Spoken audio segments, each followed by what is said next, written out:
नमस्कार।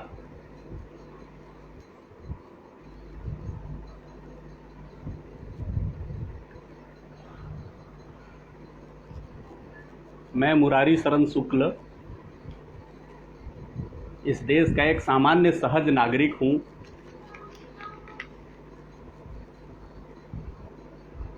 जीवन जीते समय कई प्रकार की समस्याओं और व्याधियों का सामना करना पड़ता है। समस्याओं का सामना करते करते व्यक्ति निदान और समाधान स्वयं प्राप्त करता जाता है। यदि वो उसकी उत्सुकता थोड़ी अधिक होती है, जानने समझने की इच्छा शक्ति अधिक होती है, तो अधिक जान जाता है। थोड़ा अनदेखी करने का स्वभाव रहा तो कम जानता है, कम बातों का स्मरण रखता है। किंतु जानने की आदत और जानने की परिस्थिति सबकी बनती ही बनती है। मैंने भी व्याधियों का सामना किया। युवावस्था में बहुत अस्वस्थ रहा तो स्वास्थ्य को समझने की चेष्टा की। कई प्रकार की परिस्थितियां देश में भी देखी, स्वयं के जीवन में भी देखी, तो उनको समझते समझते निदान समाधान ढूंढने की आदत सी बन गई। जब यह कोरोना प्रकट हुआ, चाइना के बाहर पहली बार दिखने लग गया, तो मेरे मन में उत्सुकता जगी कि समझा जाए कि आखिर यह कोरोना है क्या, यह मनुष्य को कैसे प्रभावित करता है। समझते समझते एक बड़ा आश्चर्यजनक विषय मेरे सामने आया कि दुनिया के किसी भी वैज्ञानिक संस्थान के वेबसाइट पर कोरोना का मॉलिक्यूलर स्ट्रक्चर अवेलेबल नहीं है। यह आश्चर्यजनक विषय था। मॉड्यूलर स्ट्रक्चर सब जगह है, मॉड्यूलर स्ट्रक्चर उसका कहीं नहीं मिला। केवल इतनी जानकारी मिली कि आरएनए बेस्ड वायरस है और इस आरएनए बेस्ड वायरस का आरएनए चेन बहुत लंबा है। वायरस में केवल डीएनए या आरएनए का एक सिंगल चेन होता है, सिंगल स्ट्रैंडेड चेंज होता है, डबल स्ट्रैंडेड नहीं होता। तो आरएनए बेस्ड वायरस है ये कोरोना का कोविड वायरस जो है, और इसका चेन बहुत लंबा है। इतनी जानकारी में तो मैंने उस तरफ दिमाग लगाना बंद कर दिया, क्योंकि वहाँ जानने के लिए कुछ था नहीं। मैं माइक्रोबायोलॉजी का स्टूडेंट रहा हूँ और मैंने उसको बड़े गहराई से समझा है। तो मैंने दुनिया भर में जो केसेज आ रहे थे, तब तक कोरोना भारत में नहीं आया था, उन दिनों यह समझने की चेष्टा की कि आखिर ये कोरोना के लक्षण क्या क्या हैं, मनुष्यों पर इसका प्रभाव कैसा कैसा आता है, कैसे कैसे मनुष्य के शरीर को यह प्रभावित करता है। तो समझने पर मुझे ये बात ध्यान में आ गई कि कोरोना केवल रेस्पिरेटरी पाइप को ही इन्फेक्ट करता है और कफ को धीरे धीरे गाढ़ा करके उसको चौक करके रेस्पिरेटरी पाइप को बंद कर देता है, जिससे श्वास लेना असंभव हो जाता है। सफोकेशन से व्यक्ति की मृत्यु हो जाती है। अब यहाँ से आयुर्वेदिक विश्लेषण मैंने आरंभ किया, तो आयुर्वेदिक विश्लेषण यह निकल कर आता है कि कभी भी कोल्ड इफेक्ट के कारण गले में किसी भी प्रकार का इन्फेक्शन हो, कोल्ड इफेक्ट के कारण विंड पाइप चोक नहीं हो सकता। यदि उसमें पित्त की भूमिका नहीं हुई, यदि उस कफ के साथ पित्त की भूमिका नहीं हुई, गर्म प्रकृति के पदार्थों की भूमिका नहीं हुई, वहां प्रभाव नहीं हुआ, तो कफ गाढ़ा नहीं हो सकता। कफ गाढ़ा नहीं हो सकता तो विंड पाइप चोक होने का प्रश्न ही नहीं है। इसका मतलब है कि कोरोना के प्रभाव में कहीं न कहीं पित्त की भूमिका है, और पित्त बाहर से तो आएगा नहीं, पित्त शरीर के अंदर से बनेगा। तो इसमें दो बातें आ गई। एक है कफ का बनना, वो कफ के कारण, मतलब शीत प्रकृति के कारण से है, शीत प्रभाव के कारण से है। किंतु दूसरा है पित्त का प्रभाव, जिसके कारण कफ गाढ़ा होता है। अब जब भी आप किसी भी प्रकार की, कोरोना से अब बाहर थोड़ा सा निकलिए, किसी भी प्रकार की व्याधि से आप ग्रस्त होते हैं, तो सबसे पहला प्रभाव शरीर पर क्या होता है? आपका पाचन धीमा हो जाता है, आपका भूख लगना घट जाता है। भूख जैसे ही घटेगी तो आपकी इम्यूनिटी प्रभावित होगी। आपका जो शरीर का अंदर अंदरूनी ताकत है, शरीर की अंदरूनी शक्ति है, रोगों से लड़ने की शक्ति है, वो घटती चली जाती है। रोगों से लड़ने की शक्ति जब घटती है तो आपके ऊपर पैथोजेंस यानी जिन वायरस, बैक्टीरिया, फंगस जिनने भी आपको इफेक्ट किया होगा वो आप पर हावी हो जाते हैं। तो मेरा निवेदन ये है कि जब भी आपके स्वयं के शरीर में कोविड के लक्षण प्रकट होते हैं, आपके परिवार के सदस्यों के शरीर में कोविड के लक्षण प्रकट होते हैं, या आपके जानने वाले किसी के शरीर में कोविड के लक्षण प्रकट होते हैं, तो जहां कोविड की चिकित्सा, उस पर भी मैं बात करूंगा, कोविड की चिकित्सा का प्रयत्न करें, कोविड को ठीक करने का प्रयास करें, तो साथ साथ आप उनके रोग प्रतिरोधक क्षमता को बढ़ाने का और पाचन को ठीक करने का, जिससे भूख जागृत रहे। यदि भूख जागृत रख गए आप, भूख जागृत रह गया तो आप सुरक्षित हैं। कोविड से संक्रमित कोई भी आपका प्रियजन, आपका निकटवर्ती व्यक्ति सुरक्षित है। भूख पर प्रभाव प्रतिकूल नहीं पड़ा, पाचन पर प्रतिकूल प्रभाव नहीं पड़ा, और पेट साफ ठीक से होता रहा, शरीर भोजन मांगता रहा, तो आप निश्चित मानिए आप किसी भी बीमारी से मृत्यु को प्राप्त नहीं होंगे। ये रोग का बेसिक फॉर्मूला है। हमारे आयुर्वेद के ऋषियों ने, आचार्यों ने आयुर्वेद का वर्णन इस प्रकार से किया है कि आगामी 1000 वर्षों तक भी, 2000, 3000 वर्षों, 5000 वर्षों तक भी यदि दुनिया में कोई व्याधि उत्पन्न होगी तो उसका उपचार आयुर्वेद कर सकता है।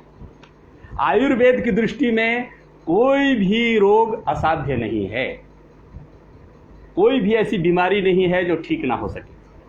धन्वंतरी ने 100 प्रकार की मृत्यु गिनाया है, उसमें एक मृत्यु को उन्होंने काल मृत्यु कहा है, और काल मृत्यु असाध्य है, उसका कोई उपचार नहीं है। किंतु 99 प्रकार की अकाल मृत्यु है, जो कहीं न कहीं हमारे व्याधिग्रस्त होने के कारण से, कहीं न कहीं हमारी गलतियों के कारण से, हमारी अनदेखी के कारण से, हमारी लापरवाहियों के कारण से हम मृत्यु के निकट जाते हैं, दुर्घटनाओं के कारण से मृत्यु के निकट जाते हैं, किसी भयंकर रोग से ग्रस्त हो जाने के कारण से हम मृत्यु के निकट जाते हैं, वो अकाल मृत्यु है। और धन्वंतरी ने उद्घोष किया है इस भारत भूमि पर कि अकाल मृत्यु को टाला जा सकता है, अकाल मृत्यु का उपचार है, अकाल मृत्यु से बचाया जा सकता है। और कोरोना से होने वाली मृत्यु भी काल मृत्यु नहीं है, अकाल मृत्यु है, और इसलिए इससे बचाव किया जा सकता है।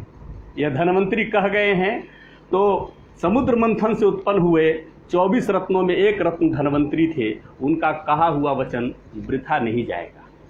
और इसलिए आयुर्वेद की उस थाती पर मेरा दृढ़ विश्वास है, और मैं आपको उस विश्वास के साथ यह विश्वास दिलाना चाहता हूँ कि आप कोरोना से ठीक हो सकते हैं, कोरोना से स्वयं का बचाव कर सकते हैं, अपने निकटवर्ती लोगों का बचाव कर सकते हैं, यदि आप मेरे सुझाव मानकर अपने निकटवर्ती लोगों के, अपने प्रियजनों के, अपने परिवारजनों के, अपने जानने पहचानने वाले दोस्तों, मित्रों, कुटुंब के लोगों के धन्वंतरी बन पाए, तो शायद मेरा यह प्रयास सफल हो जाएगा।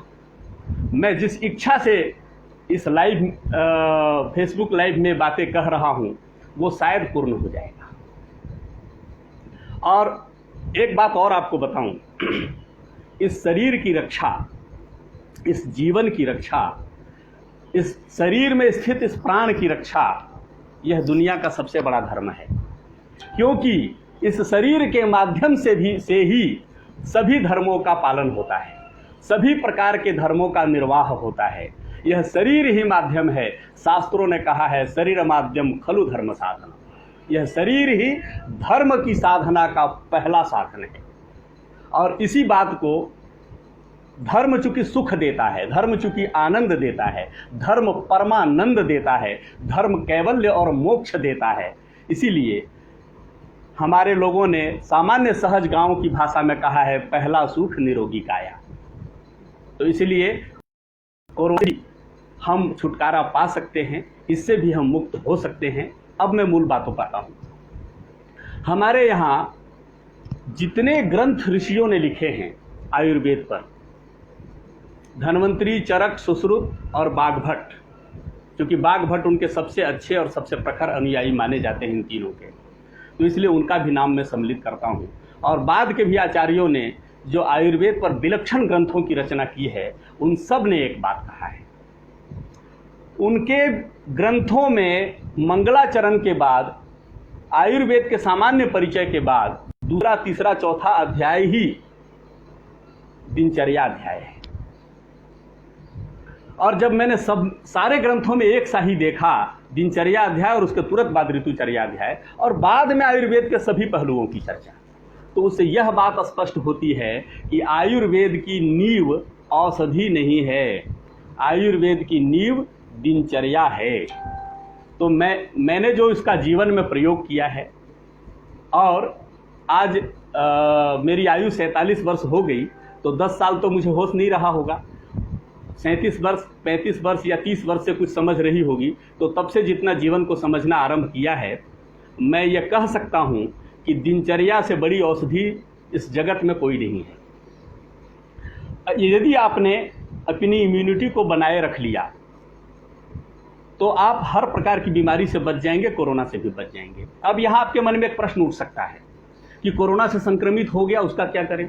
तो जो संक्रमित हो गया उसकी भी इम्यूनिटी बढ़ाई जा सकती है, उसकी भी भूख जगाई जा सकती है, उसके भी खाने की इच्छा बढ़ाई जा सकती है, उसका भी पेट ठीक से साफ किया जा सकता है। कोरोना से ग्रसित हो गया तो उसका उपचार है, और उपचार है तो उपचार का तरीका यही है कि पहले उसकी इम्यूनिटी पर फोकस करिए, उसके जो लक्षण आ रहे हैं, उस लक्षणों से जो बात समझ में आ रही है उनको फोकस करिए, और साथ साथ पाचन को फोकस करिए। तो इन सब बातों को समझते हुए मैं एक दो संकेत आपको पहले करता हूं, फिर कुछ निदान के प्राथमिक बातों पर आता हूं, आगे और भी बातें बताऊंगा। खाने के 3 तरीके हमारे आचार्यों ने बताए। कैसे? बोला, मित भूख कम खाइए, अपने स्वाद की चीज़ों के अनुसार भोजन मत करिए। स्वाद के अनुसार भोजन करने को भारत में मना किया गया है, वर्जित किया गया है। कैसे खाइए? तो कम खाइए, भोजन कम करिए। धन्वंतरी ने एक जगह कहा है कि जो बातें जितनी स्वादिष्ट है, जो पदार्थ जितना स्वादिष्ट है, उसका सेवन उतना ही कम करिए। यानी स्वाद के अनुसार भोजन करने की बात नहीं कही गई है, शरीर की आवश्यकता के अनुसार भोजन करने की बात कही गई है। उसको कहा गया है हित भुख। आपका हित किस भोजन में है, किन पदार्थों के सेवन से आपका शरीर पोषित होता है, किन भोज्य पदार्थों के आहार से आपका शरीर पोषित होगा, सुदृढ़ होगा, मजबूत होगा, आयुष्य को प्राप्त होगा। और जो शास्त्रों ने कहा है जीवेम शरदः शतम, 100 वर्ष जीने की कल्पना कही है हमारे शास्त्रों ने, उस शास्त्रों के आदेश को आप पूरा कर पाएंगे, ऐसा भोजन मिलेगा। तो इसको हित भूख कहा है, यानी अपने हित की चीजें खाना, कम खाना, मित भूख, हित भूख और ऋत भूख, यानी ऋतु के अनुसार खाना। गर्मी का दिन है तो गर्मी के अनुसार भोजन होना चाहिए, ठंडे का मौसम आ गया तो ठंडे के अनुसार भोजन करिए, और बरसात के दिन आ गए तो बरसात के अनुसार भोजन करिए। भारत में 6 ऋतुएं होती है जो दुनिया के अन्य देशों में उपलब्ध नहीं है, तो 6 ऋतुओं के हिसाब से भोजन करने की बात कही गई है, इसलिए यहाँ ऋतु शब्द का प्रयोग आया है, ऋतु भूख। अब वो 6 ऋतुएं 24 घंटे के अंदर भी बारी बारी से आती हैं। ये आपको आश्चर्यजनक बात बता रहा हूं। जो संध्या काल है, संध्या काल और दिन की दोपहरी, इन दोनों की गर्मी में थोड़ा सा अंतर होता है।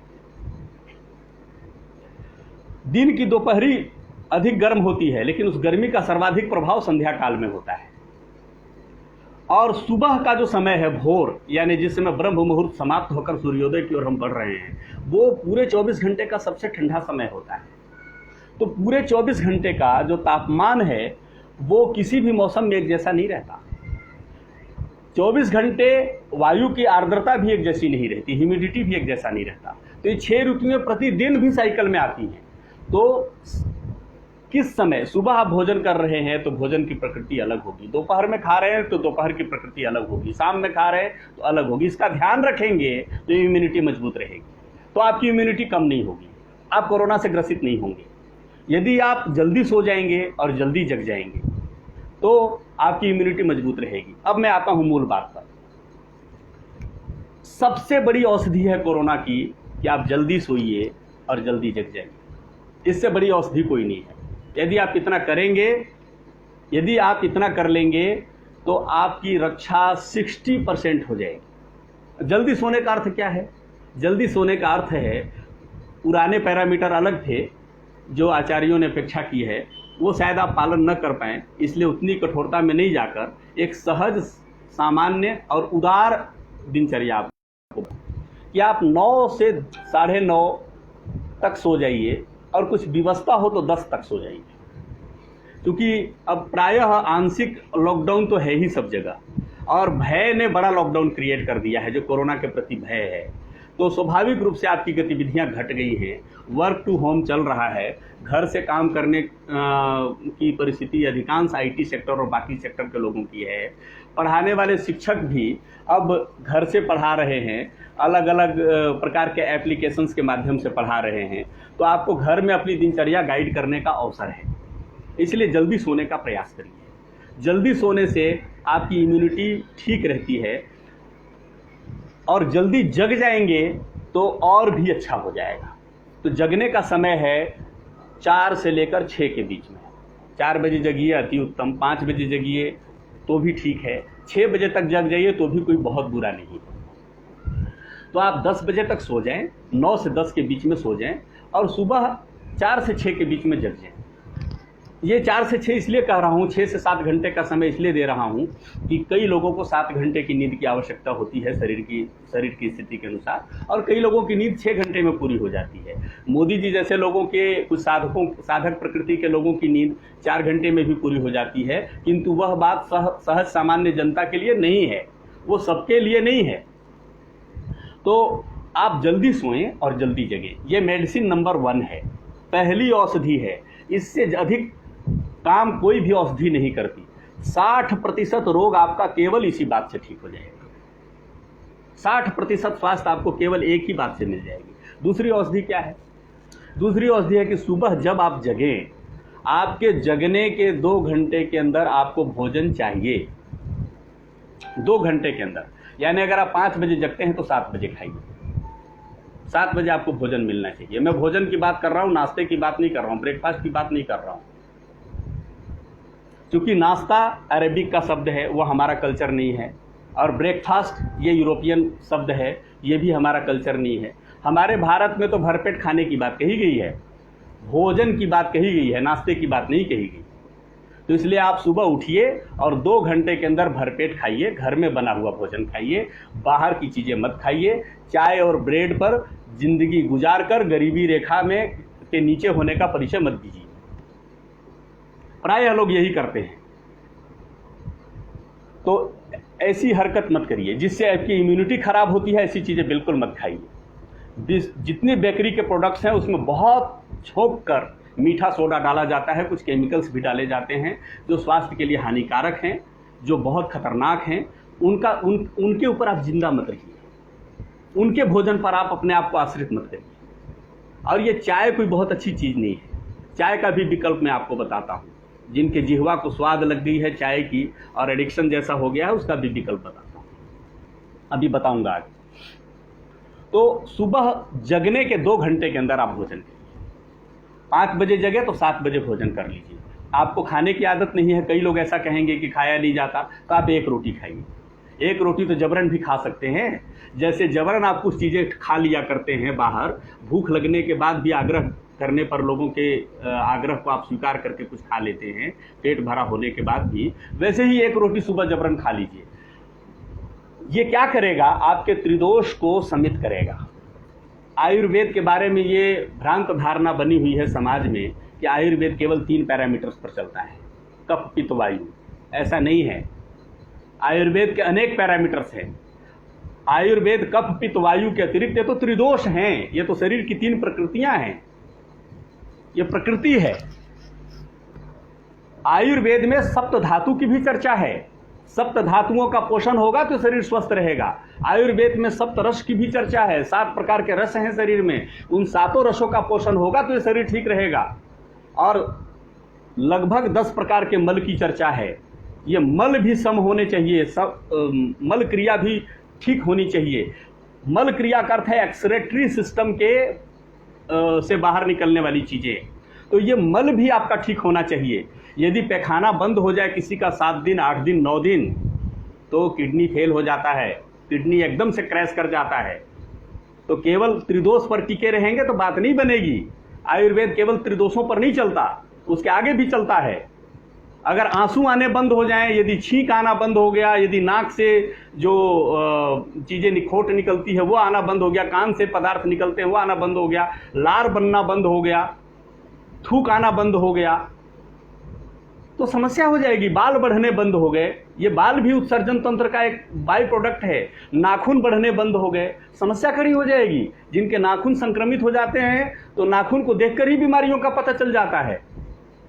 तो शरीर से पसीना निकलना बंद हो गया, पसीने में लवण की मात्रा बढ़ गई, पसीने में तेल की मात्रा बढ़ गई, समस्या हो जाती है।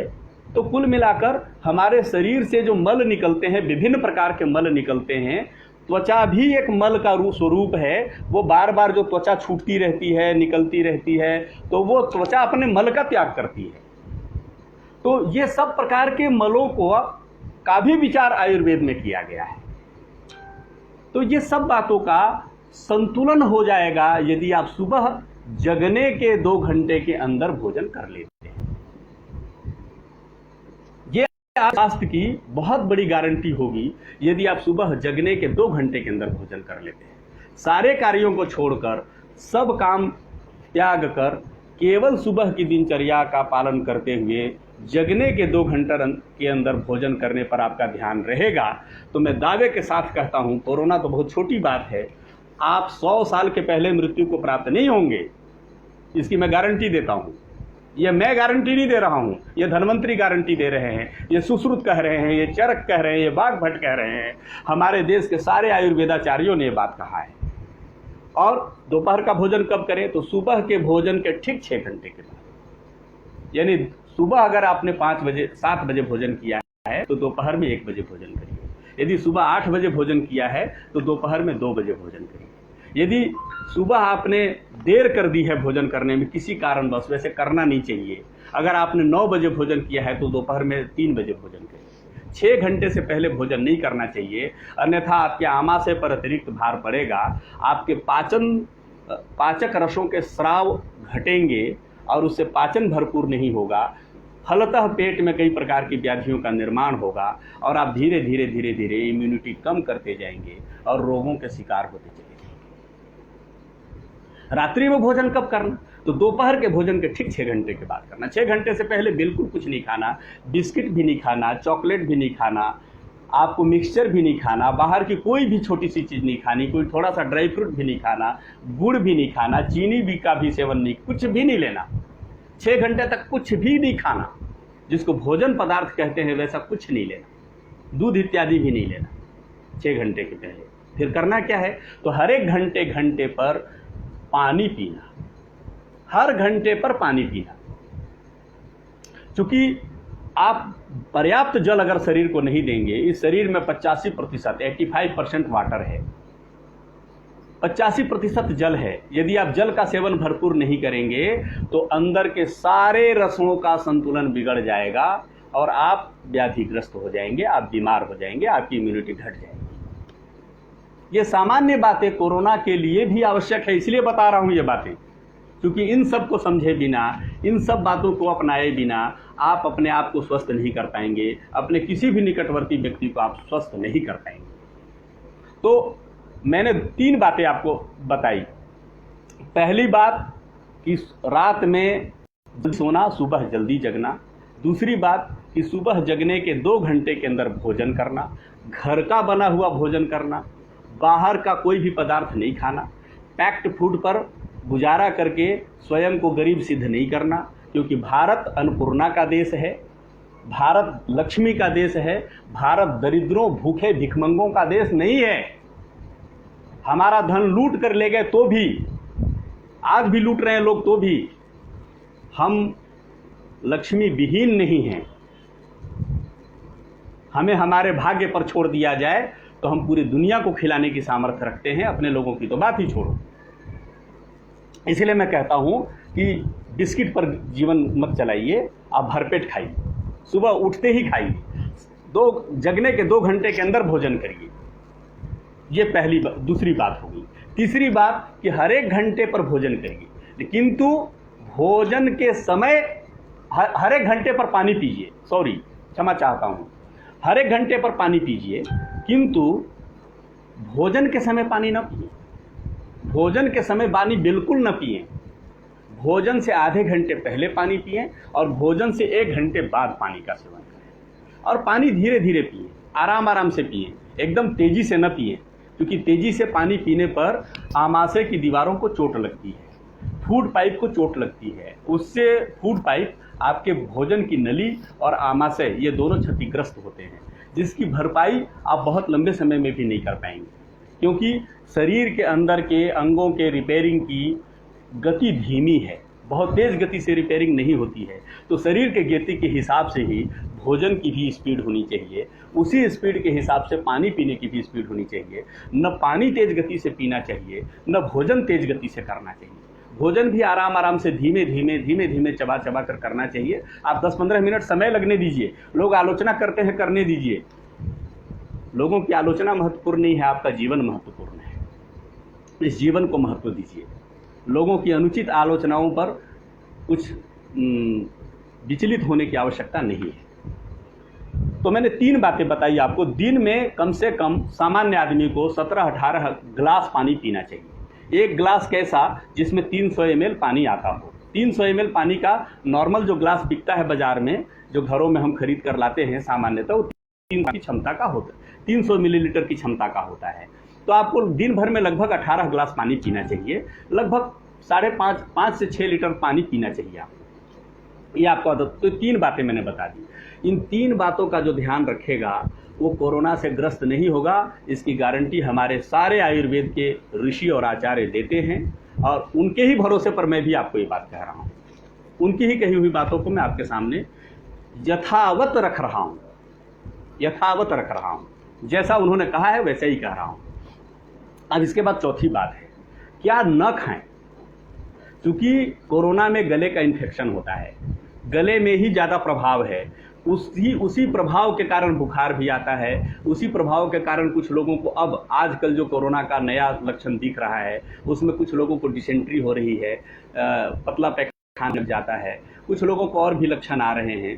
तो इसका मतलब ये है कि आपको पहला काम जो करना है वो शरीर की प्रकृति की जांच करनी है। ये बहुत महत्वपूर्ण बात बता रहा हूँ। अब इसके आगे की बातों के लिए मैं आग्रह करूँगा कि आप सब लोग कागज़ कलम अपने हाथ में ले लें और कुछ चीज़ें नोट कर लें और चीज़ों को बहुत ध्यान से समझकर अपनाएं। बहुत गंभीर बात बता रहा हूँ। पहले रोगी को कहें, जिसको भी कोरोना हुआ है, कि वो अपने नाक पर हाथ रखे, इस प्रकार से दोनों नाकों के बीच में, और जोर से श्वास छोड़े मुंह बंद करके, ऐसा। तो जिधर से श्वास आ रहा है उधर ऐसे हाथ करेंगे तो आपको पता चल जाएगा कि बाएं तरफ से श्वास चल रहा है कि दाएं तरफ से श्वास चल रहा है। अब इससे क्या पता चलेगा वो बताता हूँ। यदि दाएं तरफ से श्वास चल रहा है, इसका अर्थ है कि कफ का प्रभाव कम है, पित्त का प्रभाव अधिक है। तो पित्त का प्रभाव अधिक है तो उसको बहुत गर्म चीज़ें मत खिलाइए। यदि आपको उसकी प्रकृति समझनी है तो दिन में 4 बार 5 बार ऐसा जांच कर लीजिए, क्योंकि 2 घंटे तक एक स्वर चलता है, एक लग्न 2 घंटा यानी एक लग्न तक एक स्वर चलता है। प्रायः स्वस्थ आदमी की बात कह रहा हूँ। तो अस्वस्थ आदमी का थोड़ा कम ज़्यादा में बदल सकता है। तो 4 बार 5 बार यदि दिन में आप चेक कर लेंगे तो आपको पता चल जाएगा कि अधिक समय तक उसका बायां श्वास चलता है या दाहिना श्वास चलता है। दाहिना श्वास अधिक चलता है, इसका मतलब उसका शरीर स्वस्थ है, उसके शरीर में गर्मी है, पित्त का प्रभाव है, तो दाहिना श्वास चलता है। पित्त का प्रभाव तब आता है जब भोजन पचाने की आवश्यकता होती है, क्योंकि बिना पित्त के भोजन पचता नहीं है। पित्त ही भोजन को पचाता है। भोजन पचाने के लिए ही शरीर पित्त का स्राव करता है। और यदि बाएं नाक से अधिक समय श्वास चल रहा है, इसका मतलब है कि उस पर कफ का प्रभाव है। तो कोरोना रोगियों में प्रायः देखा गया है, मैंने बहुतों का स्वर जांच किया है, तो उसमें यह देखा गया है कि उनका बायां स्वर चलता है। तो बायां स्वर चलने का मतलब है कफ का प्रभाव अधिक है। आपको बिना टेस्ट में तो जाने में समय लगेगा, टेस्ट का रिपोर्ट आने में समय लगेगा, तब तक आप भगवान भरोसे बैठे रहें, ये भी ठीक नहीं है ना। तो इसीलिए आप अपना उपचार तत्काल तत्क्षण जिस समय समझ में आए कि सिम्टम प्रकट हुआ, उसी समय से उसी क्षण से आरंभ करिए। वो पहला काम क्या करना है, स्वर का जांच करना है। यह स्वर बड़ी गुप्त बात है, गुप्त विद्या है। मैं इस आपातकाल के कारण आपको बता रहा हूं, अन्यथा यह बताने के लिए, इस पर चर्चा करने के लिए भगवान शिव ने मना किया है, क्योंकि स्वर की सबसे पहली जानकारी भगवान शिव ने दी गौरी जी को सबसे पहले। तो शिव स्वरोदय शास्त्र ही इस स्वर शास्त्र का मूल है। तो पहले स्वर परीक्षण आप करिए, बाएं नाक से श्वास कंसंट्रेट हो जाइए कि आपको कफ का निवारण करना है। कफ का निवारण करने के लिए गर्म चीजें देनी है। तो गोविंद जी आपकी व्यक्तिगत बातें बाद में करेंगे, आप बाएं नाक से श्वास लेते रहिए। आप बीमार तो नहीं है ना? अस्वस्थ आदमी के लिए यह भी चर्चा कर रहा हूं। तो आप बीमार व्यक्ति के स्वर परीक्षण करिए, आप अपना मत करिए। जो बीमार है, कोरोना से ग्रसित हो रहा है, उसका स्वर परीक्षण करिए। और यदि बाएं नाक से श्वास चल रहा है, जो अधिकांश केसों में मिल रहा है, तो आप समझिए कि कफ का बहुत अधिक प्रभाव है। तो आप कफ का निवारण करें। तो औषधियाँ तो जब डॉक्टर सजेस्ट करेंगे तब आप करेंगे ना। पहले तो 24 घंटा लगता है टेस्ट का रिपोर्ट आने में, बाद में डॉक्टर का प्रिस्क्रिप्शन आएगा, फिर दवा खरीद के लाएंगे, तब आप दवा पर जाएंगे। उसके पहले क्या करें? तो पहले शरीर की रक्षा करिए। और आयुर्वेद के बारे में अध्ययन मतलब अभी तक अनुभव आया है कि 24 से 48 घंटे और कुछ केसेज में 72 घंटे में सारे सिम्टम्स विदा हो जाते हैं। रोगी बहुत हद तक स्वस्थ हो जाता है। जब तक डॉक्टर का प्रिस्क्रिप्शन आएगा तब तक आप स्वस्थ हो चुके होंगे। तो कैसे स्वस्थ होंगे वो अब बताता हूं। पहला काम आपको करना है, यदि कफ का पता चल गया तो आपके घर में अजवाइन होगा। अजवाइन सबके घर में होता है। रसोई में लगभग अजवाइन हर लोग रखते हैं घर में। आपको करना क्या है, 1 लीटर पानी लीजिए। 1 लीटर पानी में आधा चम्मच अजवाइन डालिए। 1 लीटर पानी, फिर से लिखिए। मैंने आपको आग्रह किया कि आप कलम कॉपी लेकर लिखें। तो 1 लीटर पानी में आधा चम्मच अजवाइन डालें। उसको चूल्हे पर धीमे धीमे आंच में उबलने दीजिए। बहुत धीमे आंच में उबलने दीजिए। उबलते उबलते जब पानी स्वर्णिम पीलापन धारण कर ले, गोल्डन येलो हो जाए, पीला हो जाए पानी, पीलापन थोड़ा सा गाढ़ा हो जाए, हल्का गाढ़ा हो जाए, गोल्डन कलर का वो दिखने लग जाता है, तो हल्कापन जब तक रहेगा तब तक आप उबालते रहे। जब बढ़िया से उबल जाए, आपको लगा कि अजवाइन का सत्व घुल गया इस जल में, तब आप उसको छान कर और किसी थर्मस में रख लें। उसको ग्लास में ढालकर थोड़ा सा सादा पानी मिलाकर पीने लायक बनाकर और पीते जाएं। हर आधे घंटे में 1 गिलास, पौना गिलास आप पीते जाएं। आपके कफ की समस्या यदि प्रारंभिक अवस्था में है तो केवल अजवाइन से ठीक हो जाएगी। केवल अजवाइन से ही आपको बहुत लाभ मिल जाएगा, बहुत राहत मिल जाएगा। और दिन भर में इस प्रकार से कम सामान्य जल मिश्रित अजवाइन का सत्व वाला जल 17 से 18 गिलास आप पीजिए। ये बहुत बड़ी चिकित्सा है, बहुत बड़ी चिकित्सा है। मुझे अधिकांश केसों में इससे लाभ होता दिखा है। दूसरी बात, आप घर में अदरक लाते हैं, उसको सुखा कर रख दीजिए, वो सौंठ हो गया। अदरक को सुखा दिया, वो सौंठ हो गया। लाल मिर्च और काले मिर्च का फर्क आपको समझ में आया होगा, हरे मिर्च और लाल मिर्च का। वैसे ही आपको अदरक और सौंठ का अंतर समझा रहा हूँ। अदरक को सुखा दीजिए, वो सौंठ हो जाता है। तो सौंठ को कूट लीजिए, कूट कर उसको चलनी में छान दीजिए, तो महीन पाउडर हो गया। उस पाउडर का 1 चम्मच आप जल के साथ ले लीजिए। यदि श्वास की समस्या थोड़ी ज़्यादा बढ़ गई है, मतलब थोड़ा ज़्यादा ही गला इन्फेक्टेड हो गया है, तो उसमें थोड़ा सा 1 चम्मच हरड़ मिला लीजिए। हरड़ का चूर्ण मिला लीजिए। छोटी हरड़ जिसको जुंगी हरड़ भी कहते हैं, तो छोटी हरड़ का चूर्ण भी उसमें 1 चम्मच मिला लीजिए। 1 चम्मच सौंठ, 1 चम्मच हरड़ चूर्ण मिला लीजिए और दोनों को मिला करके, बढ़िया से मिला करके, और उन दोनों के मिले हुए पाउडर में से 1 चम्मच लीजिए और गर्म जल के साथ आप सेवन करें। खाने से 1 घंटा पहले, भोजन से 1 घंटा पहले, और तीनों समय लें, सुबह दोपहर शाम तीनों समय लें। तो अब सोंठ की विशेषता बताता हूँ। सोंठ गर्म पदार्थ है, सोंठ गर्मी करता है, लेकिन सोंठ पित्त शामक है। धन्वंतरि ने कहा है कि जिस वैद्य को निघंटु का ज्ञान नहीं है वह वैद्य मूर्ख है। ये धन्वंतरि के वाक्य हैं, ये मैं नहीं कह रहा हूँ, इसलिए किसी को ये मेरी बात आपत्तिजनक नहीं लगनी चाहिए। समुद्र मंथन से निकले हुए धन्वंतरि ऋषि ने ये बात कहा है। तो फिर से रिपीट करता हूँ कि सोंठ पित्त शामक है, पित्त भी समन करता है, और गर्म हो प्रकृति का होने से वो कफ का भी समन करता है। तो सोंठ दोनों प्रकार की व्याधियों से बचा देगा। यदि पित्त का प्रभाव होगा उसका भी समन कर देगा, और कफ का प्रभाव होगा उसका भी समन कर देगा। यानी कोरोना का होलसम ट्रीटमेंट, होलसम पैकेज वाला ट्रीटमेंट सोंठ है। ऐसा ही प्रभाव पिपली का भी है। पिपली भी पित्त शामक है, किंतु पिपली बहुत गर्म है।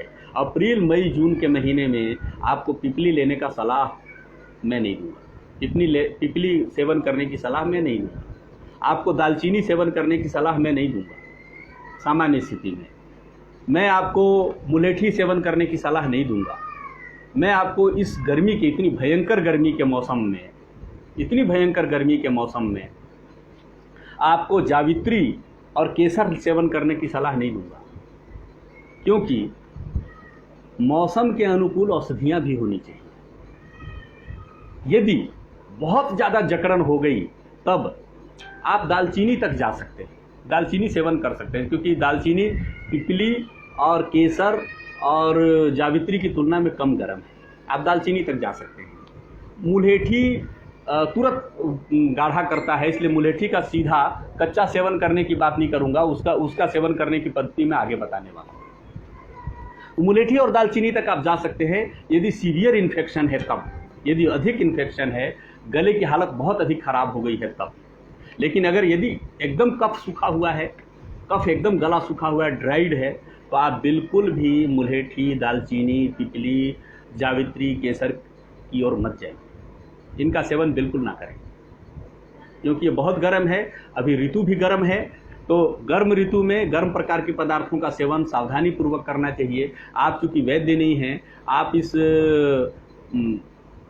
बिल्कुल एक पदार्थ के प्रकृति को जानते नहीं है, तो उसमें मत जाइए।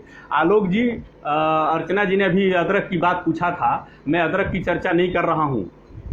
अदरक के सेवन की उपयोगिता होती तो मैं आपको बताता, इसलिए अदरक की बात नहीं कर रहा हूँ।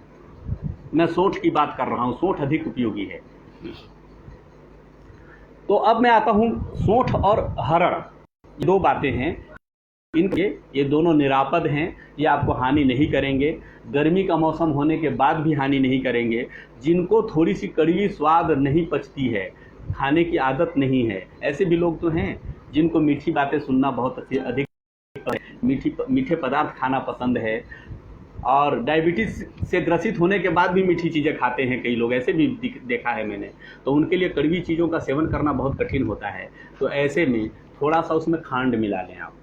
खांड यानी गुड़ का जो पाउडर होता है, जो जिसको खांड कहते हैं, जिसको शक्कर भी कहते हैं। शक्कर और खांड अलग अलग भी कहते हैं, कई जगह समझते हैं ऐसा लोग। तो आपकी जैसी भी समझ है, यानी गुड़ के कोई भी जो व्युत्पन्न प्रकार हैं उनको आप चूर्ण रूप में आप उसमें मिला लीजिए थोड़ा सा स्वाद के अनुसार, जिससे उनकी कड़वाहट दब जाए, तो आप ले सकते हैं। गुड़, कच्चा गुड़ ठंडा होता है, ध्यान में रखिएगा। इस अलग से अकेले नहीं लेना है। कोरोना के किसी भी रोगी को गुड़ का सेवन अलग से नहीं करना है, क्योंकि गुड़ ठंडा होता है। गुड़ कच्चा जो है ठंडा होता है, जब वो पक जाता है तो गर्म हो जाता है। किसी भी चीज़ में पानी में उबल जाए, किसी भोज्य पदार्थ में डालकर मिला लें तो वो गर्म हो जाता है। जैसे गुड़ से बनी हुई खीर गर्म असर करती है, किंतु कच्चा गुड़ खाएंगे तो वो शरीर की गर्मी निकालती है, पित्त का शमन करती है, और जो पकाया हुआ गुड़ है वो कफ का शमन करती है। ये ध्यान में रखिएगा। तो ये चीज़ न जानने के कारण से कई बार हम स्वयं के लिए समस्या खड़ा कर लेते हैं। तो अर्चना जी रिपीट मत कराइए प्लीज़, क्योंकि बहुत सारे लोग सुन रहे हैं, सबके हित की बात करनी चाहिए। मैं आपको अलग से कभी बता दूंगा ये बातें। आप तो आपके पास तो मेरा फ़ोन नंबर भी है, आपसे अलग से हम बात कर लेंगे। क्योंकि व्यक्तिगत जिज्ञासाओं को सामूहिक प्रसंगों में नहीं लाना चाहिए, उससे सब समूह पर अन्याय हो जाता है। ऐसा मुझे भी नहीं करना चाहिए, आपको भी नहीं करना चाहिए। तो अब मैं आता हूँ कि पहला चीज़ मैंने बताया अजवाइन की पानी। अजवाइन का सत्व उसमें घुलता है जो आपको बहुत लाभ करेगा। दिन भर सेवन करिए, आपको बहुत हद तक रक्षा हो जाएगी उससे। और भोजन समय पर लेना ना भूलें। यदि भूख बिल्कुल मर गई है, भूख बिल्कुल नहीं लगती, तो एक रोटी तो जबरन खाइए, क्योंकि मिथिला में कहावत है, थोड़ी हंसी आएगी, थोड़ा मजाक जैसा लगेगा, लेकिन वो बहुत गंभीर बात है। मिथिला के लोग कहते हैं कि अन्न के धक्का से अन्न पचै छे।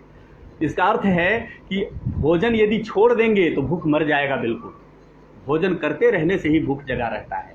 ये आयुर्वेद के सिद्धांत हैं जो मिथिला के लोग मैथिली भाषा में सहज कहावतों में कह जाते हैं, और प्रायः लोग उसका मजाक भी उड़ा लिया करते हैं आपस में। तो इसीलिए भोजन बिल्कुल न छोड़ें। तीनों समय कितना भी कम भूख लगे तो एक एक रोटी तो जरूर खा लीजिए। मैं चावल की चर्चा इसलिए नहीं कर रहा हूँ, चावल ठंडा होता है ऐसा नहीं है। ताज़ा चावल, इसी वर्ष का उत्पादित चावल ठंडा असर करता है, किंतु पुराना चावल ठंडा असर नहीं करता।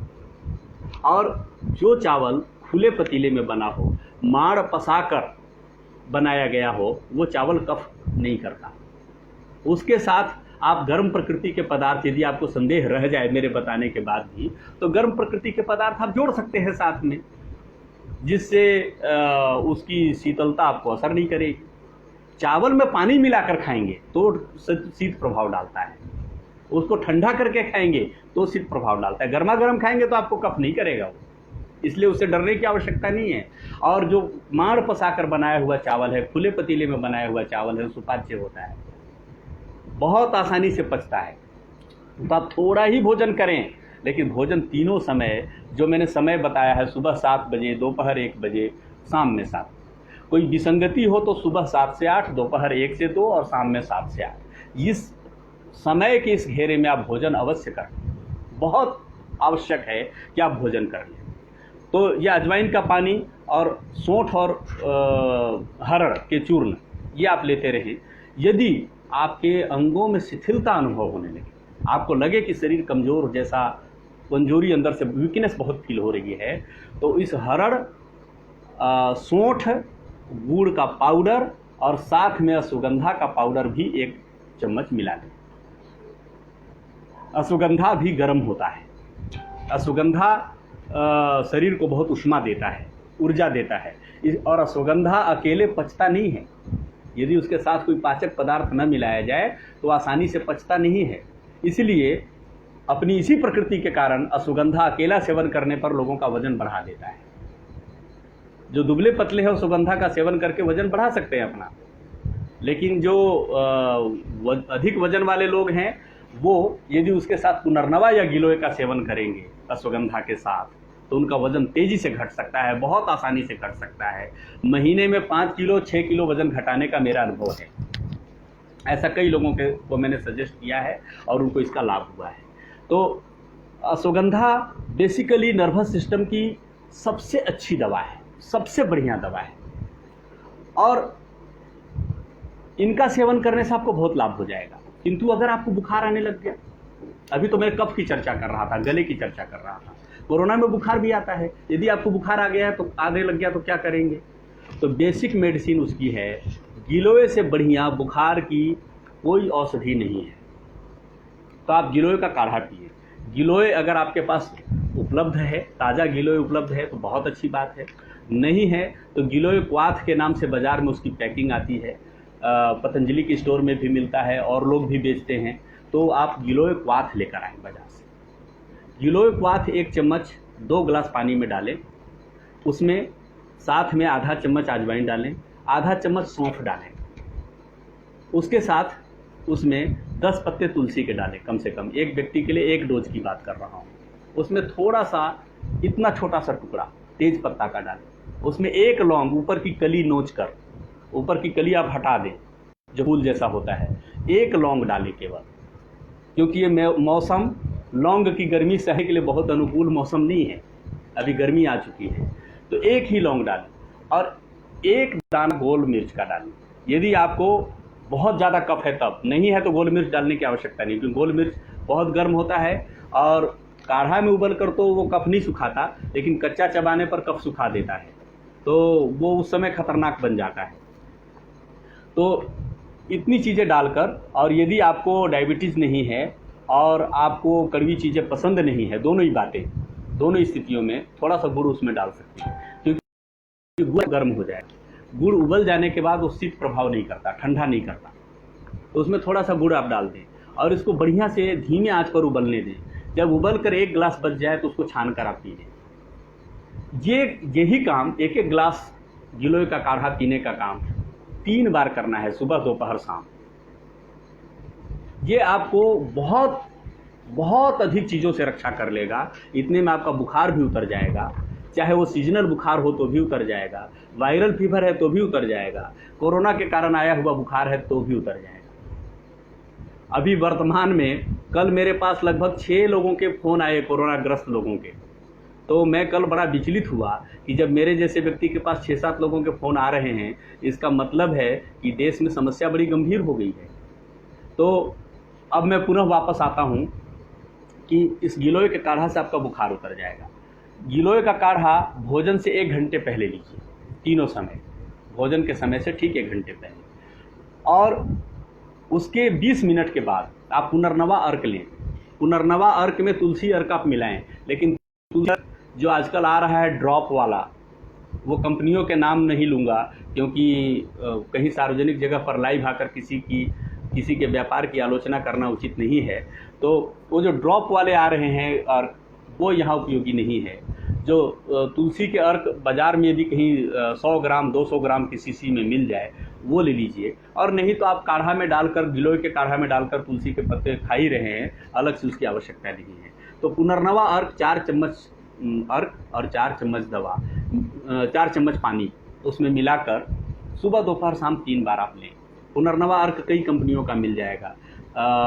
आप आलोचनाओं में न जाएं तो आसाराम जी का पुनर्नवा बाजार का सर्वश्रेष्ठ पुनर्नवा अर्क है।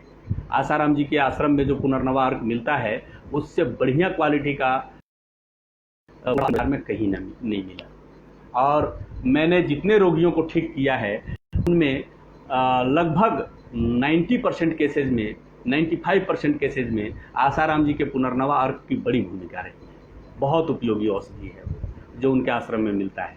तो आप आलोचनाओं में पड़े बिना, व्यक्ति के व्यक्तिगत समीक्षाओं में गए बिना आप उनकी औषधि का उपयोग करें और इससे लाभान्वित होवें, कोई हर्जा नहीं है। आपको उनसे परहेज है तो बाज़ार में दूसरी कंपनियां भी पुनर्नवा अर्क बनाती हैं, कई कंपनियां बनाती हैं, ढूंढें, कहीं मेडिकल स्टोर में मिल जाएगा, आयुर्वेद के स्टोर में मिल जाएगा, आप उनका सेवन करें। अब पवन जी, सौंठ और हरड़ 1-1 चम्मच मिलाना है, 1-1 चम्मच मिलाना है। और मैंने परिस्थितियों के अनुसार बताया कि अगर आवश्यकता हो, कमजोरी शरीर में आने लग जाए, तो उसमें अश्वगंधा चूर्ण भी 1 ही चम्मच मिलाना है, उसमें गुड़ का पाउडर भी 1 ही चम्मच मिलाना है, इसी अनुपात में लेना है। पवन जी का ये प्रश्न आया था कि सौंठ और हरड़ का अनुपात, तो मैं ये आग्रह करूंगा कि ध्यान से सुनते जाइए, जिससे मैं सभी मित्रों को और भी अधिक बातें बता पाऊँ, अधिक से अधिक बातें बता पाऊँ, मेरी इच्छा है। और मेरी ये भी हार्दिक इच्छा है कि इस विषय को लेकर प्रतिदिन या एक दिन बीच करके प्रायः मैं लाइव आऊँगा और आपको कुछ और बातें इसमें बताता चलूँ। मेरी एक और भी इच्छा है कि संध्या काल में जूम पर या सिस्को पर या किसी और भी ऐप पर लाइव ये वेबिनार टाइप से आयोजन करके, और कुछ लोगों के, जिनका कर सकता हूँ, जितना कर सकता हूँ, कुछ मित्रों के व्यक्तिगत समस्याओं का भी समाधान किया जाए, आपको व्यक्तिगत परामर्श भी मैं दे पाऊँ, ये भी मेरा प्रयास रहेगा। तो आज प्रयास करूँगा कि रात्रि 8 बजे जिन को भी ऐसे जुड़ने की इच्छा होगी और आपको लगता होगा कि मुझे सलाह लेना चाहिए, सारा सलाह निःशुल्क है। मैंने जितने लोगों को भी सलाह दिया है, सबको निःशुल्क सलाह दिया है, किसी से शुल्क नहीं लिए हैं, किसी से पैसा नहीं लिया है, लेने की इच्छा भी नहीं रखता हूँ, लेने की आकांक्षा भी नहीं है आगे भी। तो आप परामर्श ले सकते हैं। जो ऐसा कर सकते हैं, अपना नाम और अपना राज्य, जिला लिखकर, जिला और राज्य लिखकर मुझे मेरे व्हाट्सएप नंबर पर भेजें। मैं आपको व्हाट्सएप नंबर 2 बार रिपीट करता हूं, तो उन सबको मैं व्हाट्सएप पर लिंक भेज दूंगा, जिससे आप मुझसे उस वेबिनार में जुड़ करके व्यक्तिगत सलाह ले सकते हैं। सामुदायिक सलाह भी लिया जा सकता है। नंबर लिखिए 721-768-5539, 721-768-5539। तीसरी बार रिपीट करता हूँ,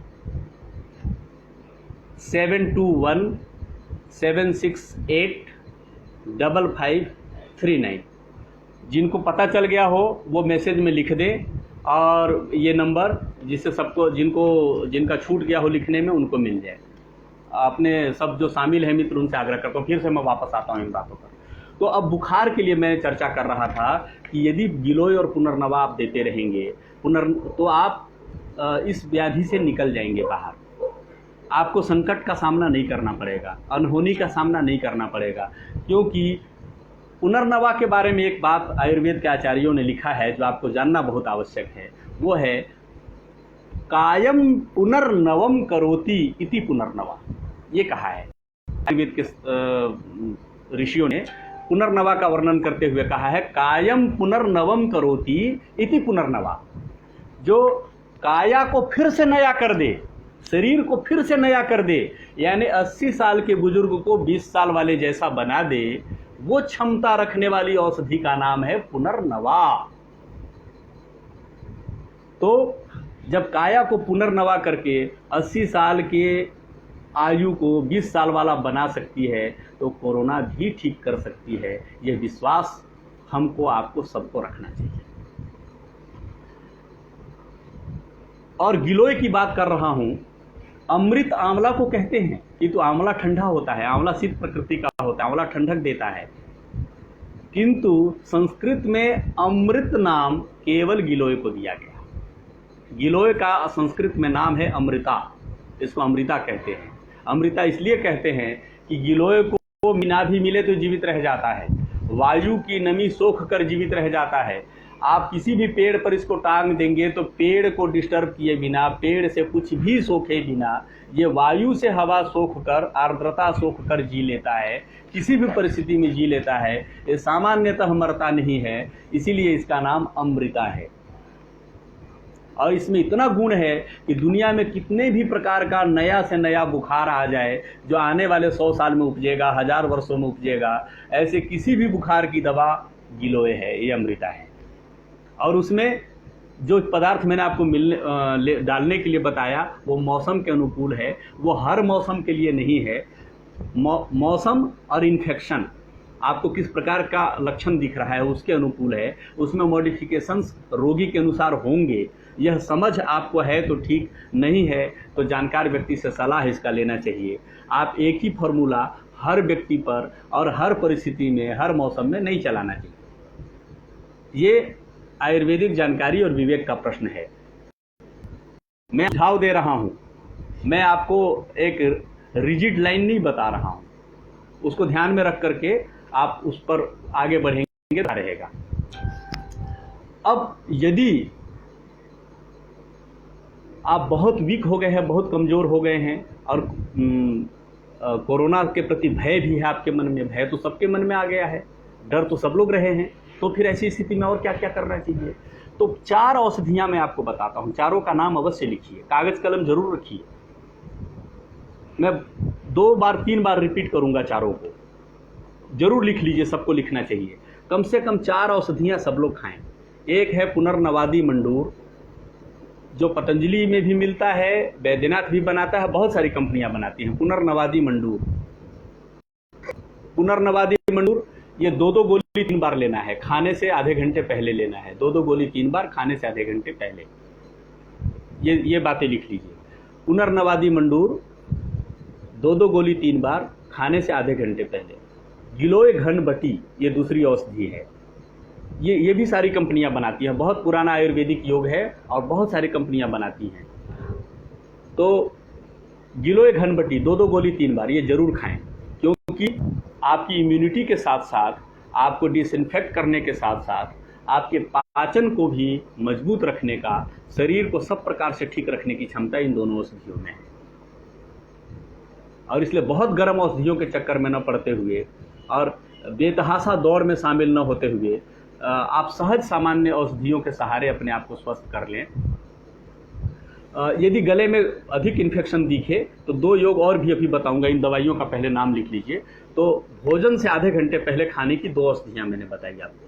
पहला गिलोय घनबटी, दूसरा पुनर्नवादी मंडूर। ये 2-2 गोली 3 बार लेना है, खाने से आधे घंटे पहले लेना है। ये हो गया। फिर से रिपीट करता हूँ, गिलोय घनबटी, पुनर्नवादी मंडूर, ये दोनों गोलियों को एक ही साथ लें। दोनों में से 2-2 गोली निकाल कर एक साथ ले लें। जैसे आप बीपी और डायबिटीज़ की दवाइयाँ भूजा फाँकने की तरह खाते हैं, उस तरीके से इन 2 दवाइयों को भी ले लें साथ में। पुनर्नवादी मंडूर 2-2 गोली 3 बार, गिलोय घनबटी 2-2 गोली 3 बार। ये खाने से आधा घंटा पहले लेना है, भोजन से आधा घंटा पहले लेना है। और 2 औषधियाँ और लिखिए।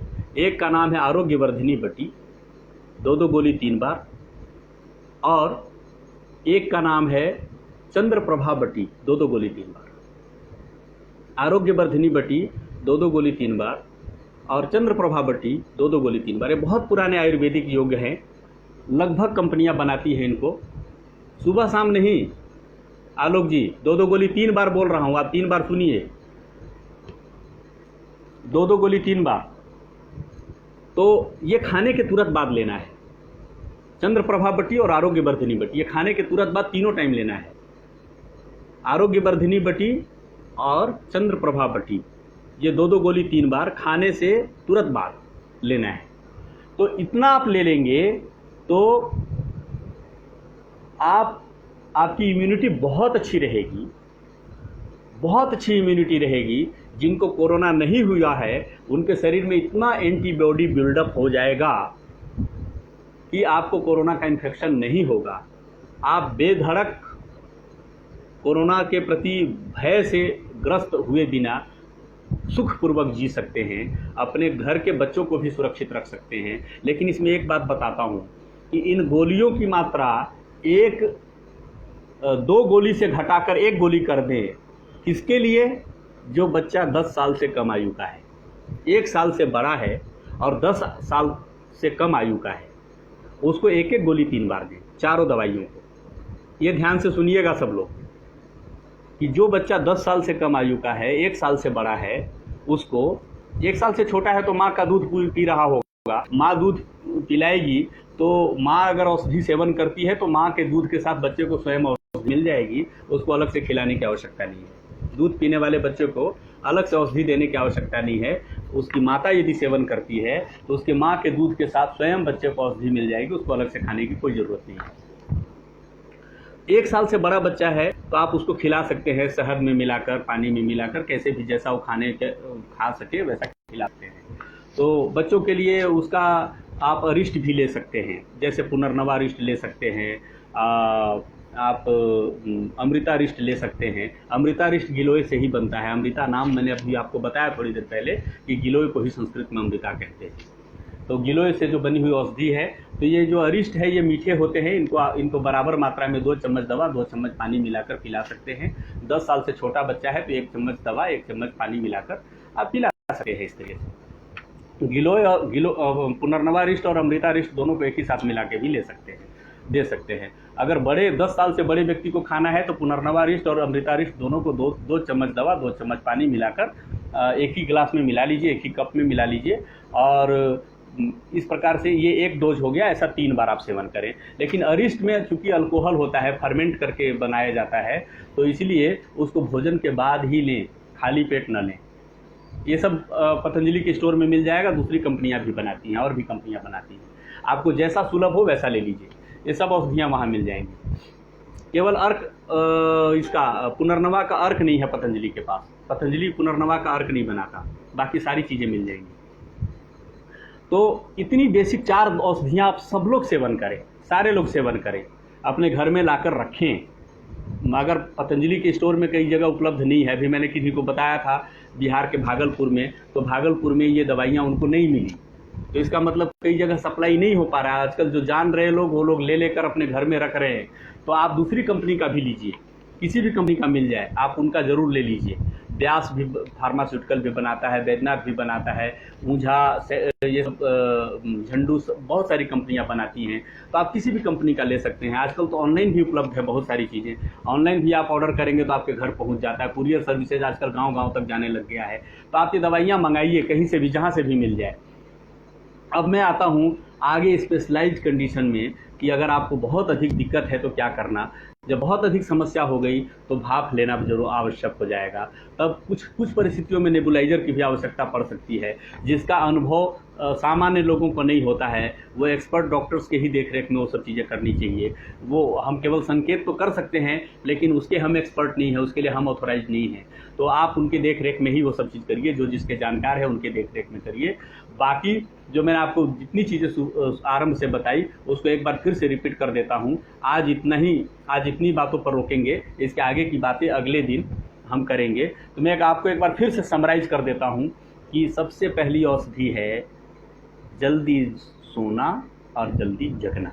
ये सबसे बड़ी औषधि है, इससे बड़ी औषधि कोई नहीं है। ये इम्यूनिटी को बहुत खराब अवस्था से भी उठाकर बहुत अच्छी अवस्था में ले जाया जा सकता है, ऐसा प्रयोग है। और दूसरी बात है कि सुबह जगने के 2 घंटे के अंदर भोजन करना, घर का बना हुआ भोजन करना और बिना अधिक तेल मसाले के भोजन करना, सामान्य भोजन करना। तो ऐसे बीमारी की अवस्था में बिना तेल मसाले के सहज सामान्य भोजन करना, तो 2 घंटे के अंदर भोजन करना, हर भोजन के बीच में 6 घंटे का अंतराल रखना। और 6 घंटे से बहुत अधिक अंतराल नहीं रखना, यानी 6.5, 7, 8 घंटे का अंतराल नहीं रखना। 6 घंटे के बाद खाना खा लेना, 6 घंटा फिक्स टाइमिंग है। वो इसलिए है कि आमाशय को अगला भोजन पचाने के लिए तैयार होने में लगभग 3 से 4 घंटा तो पहले भोजन को पचाने में लगता है, और 2 घंटे का उसको रेस्ट चाहिए। 3 घंटे में पचा लिया तो 3 घंटे का रेस्ट चाहिए, और 4 घंटे में पचा लिया तो उसको 2 घंटा कम से कम रेस्ट चाहिए, जिससे वो अगले भोजन को पचाने के लिए प्रिपेयर हो जाए। उसके बीच में पेट में कुछ भी नहीं डालना, ये ध्यान में रखना। तो 6 घंटे के अंतराल पर भोजन करना, हर 1 घंटे के अंतराल पर पर्याप्त जल लेना, प्रतिदिन लगभग 17-18 ग्लास, 300 ml की क्षमता वाले ग्लास की बात कर रहा हूँ, लगातार 5 से 6 लीटर जल का सेवन प्रतिदिन करना। और अगर आप इन्फेक्टेड हो गए हैं तो अजवाइन के जल का सेवन करना, जो मैंने आपको बताया। यदि आपके गले में थोड़ी और समस्या है तो हरड़ और सौंठ का पाउडर, उसमें गुड़ और अश्वगंधा, आवश्यकता परिस्थिति जो मैंने बताई है उस अनुसार लेना। और यदि गले में और भी अधिक समस्या है तो छोटा सा टुकड़ा तेज पत्ता और 1 लौंग, उसको ऊपर का फूल नोच कर हटा दीजिए। ऊपर वाला फूल जो होता है केवल उसकी डंठल लीजिए, कली जो ऊपर होती है वो हटाकर।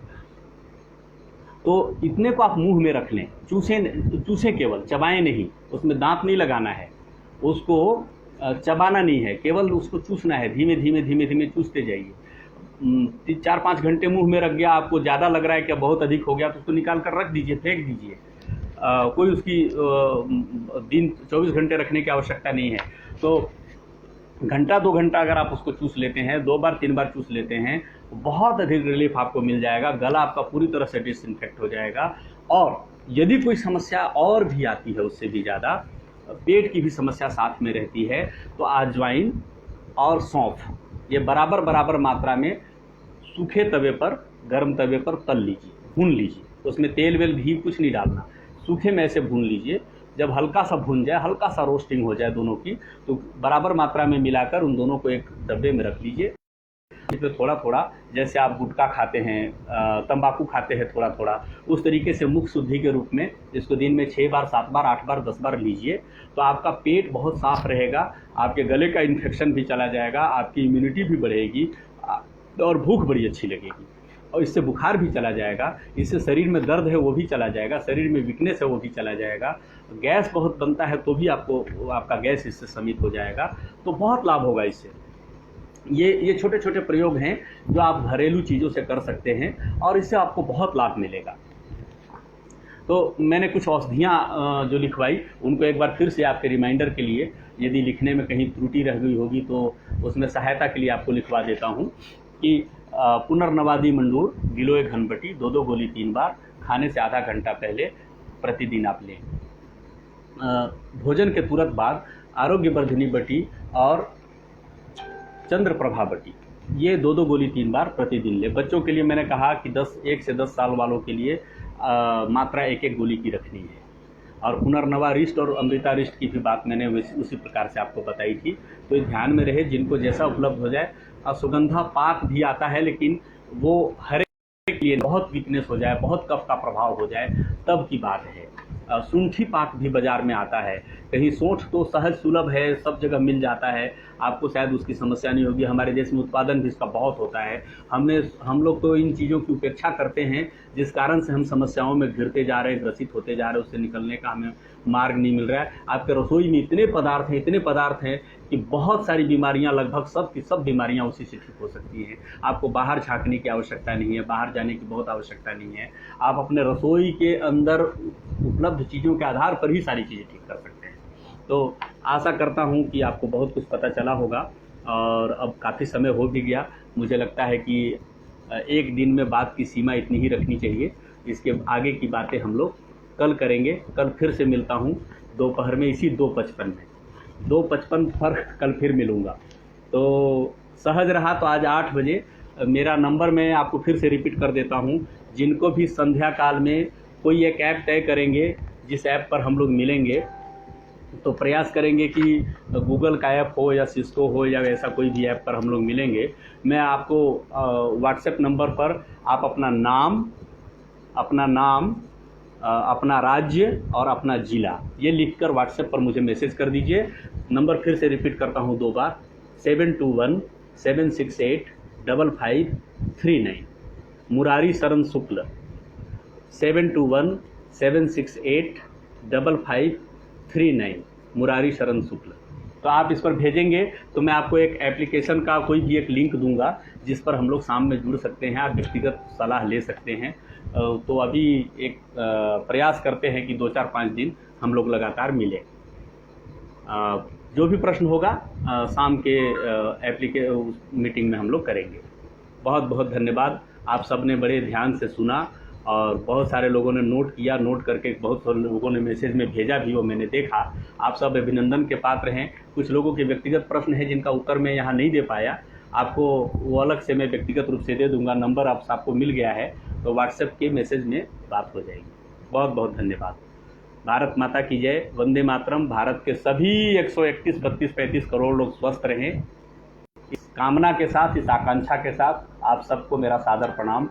भारत माता की जय। वंदे मातरम। जय श्री राम।